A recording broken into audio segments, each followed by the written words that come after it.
बोल मॅडम, ते ना खोटं मंगळसूत्र आहे. माझी पनवेलची मैत्रीण आहे ना कोमल, तिने दिलं होतं मला. म्हणजे आम्हाला नाईट शिफ्ट वगैरे करावी लागायची ना, सो रात्री अपरात्री प्रवास करताना गळ्यात मंगळसूत्र असलं की सेफ असतं असं ती म्हणायची. म्हणून मी ते मंगळसूत्र माझ्याजवळ ठेवायचे मॅडम. खरंच, बाकी काही नाही. तू जे काही सांगतेस ते अगदीच पटण्यासारखं नाहीये असं नाही, पण हेच तू जर आधी मला सांगितलं असतं तर मी विश्वास ठेवला असता यावर. अजूनही मी विश्वास ठेवेन तुझ्यावर, तुला मदतही करेन, पण त्यासाठी तू कधीच आई झालेली नाहीये. आय मीन तुझी डिलिव्हरी झालेली नाहीये. हे मेडिकल टेस्ट करून तुला प्रूव्ह करावं लागेल. काय?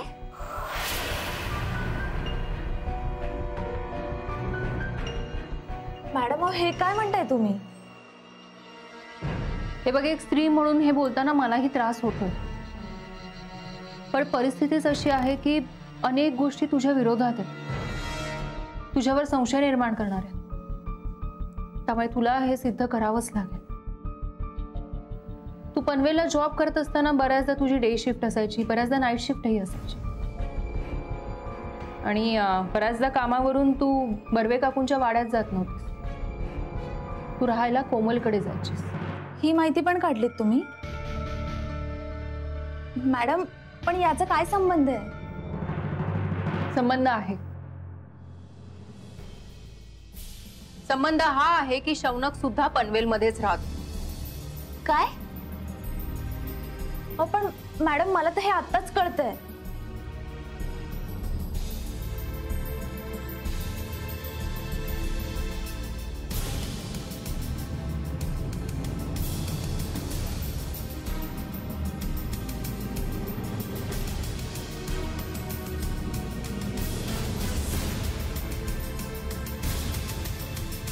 अच्छा, म्हणजे कोमलकडे न जाता मी शौनककडे जात होते असं म्हणायचंय का मॅडम तुम्हाला?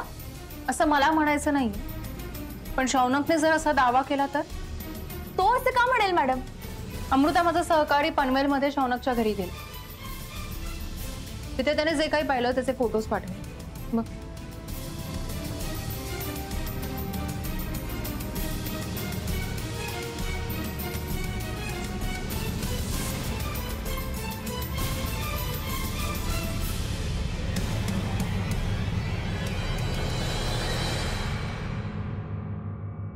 हे पाहून असंच वाटतंय ना की या घरात एक बाई आणि एक लहान मूल राहत असेल.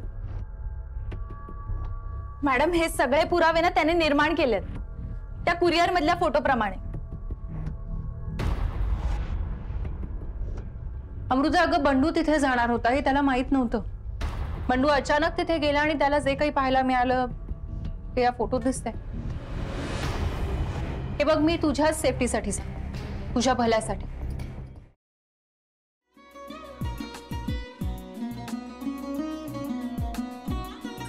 लावू का?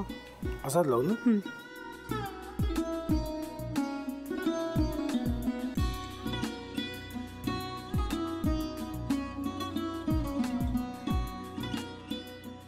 आता काय करायचंय? आता आपण ड्राय स्टफिंग दुसरं काय करणार आपण त्यात? आपण ह्याच्यात मेयोनीज न टाकता बाकीचे सगळे साहित्य टाकायचे. अच्छा, हे सगळं. ऋतू, माझा तर विश्वासच बसत नाहीये. म्हणजे अगं बहिणी आमचं लग्न व्हावं म्हणून किती प्रयत्न करत होती, आणि ते सगळं करताना की शिवच्या आम्हाला माहिती पुरवते. नाही, मला नाही वाटत. गौरी, खूप चांगली असतो म्हणून तुला सगळं जगत चांगलं दिसतं, पण शिव उगाच बोलला असेल का? त्याच्यावर विश्वास नाहीये का तुझा? शिववर पूर्ण विश्वास आहे मी माझा, पण तो आता हे जे काही करतोय ना, म्हणजे निशा बहिणी समोर त्या राधिका सोबत फिरण्याचं नाटक वगैरे, ते त्याचा काही उपयोग होणार नाहीये. अगं असं कसं म्हणतो? अगं नीलिमा, जतीन भाईंचा कॉल आहे. हो माहितीये. रिसीव कर ना. अगं बघ, कट झाला. आता तू रिसीव केला नाहीस म्हणून ते मला करतील. अब पुन्हा आला बघ, घे बघू. हे एक ना एक दिवस घडणारच होतं. आता मला कळलं तुम्ही 2 दिवस झाले काय सांगत होता ते. बनू हे संकेत असतात आणि हे ठरवून येत नसतात. मी बाहेर तुमची वाट बघते.